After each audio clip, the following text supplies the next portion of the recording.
தென்னை மரத்துக்கு பார்த்திங்கன்னா பராமரிப்பு செலவு கம்மி, ஆனால் லாபம் அதிகம். ஆனாலும் நம்ம எதிர்பார்க்குற மாதிரியே இருக்காது. இந்த தென்னை மரம் பார்த்திங்கன்னா வச்சு செடி தான், சின்ன கன்று தான். இப்போ வந்த வெள்ளத்தில் பட்டுப்போச்சு பார்க்கலாம். இது போயிட்டுன்னு நினச்சி நம்ம கவலைப்பட்டுக்கிட்டே இருந்தோம்னா அடுத்து இதில் வேறு தென்னையை வைக்க முடியாது. குடுங்கி தூர போட்டு வேறு ஒரு கண்ணை வச்சு பார்த்துருவோம். போனதை நினச்சி என்றைக்குமே கவலைப்படக்கூடாது. ஒன்று போகுது அப்படின்னா அதை விட ஒன்று சிறப்பாக வரும் அப்படிங்கிறது தான் அர்த்தம்.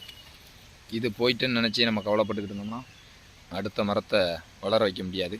அதனால் நடக்கிறத பார்ப்போம்னு சொல்லிட்டு பிடுங்கி தூரப்படணும், புது கண்ணை வச்சிடாண்டி தான்.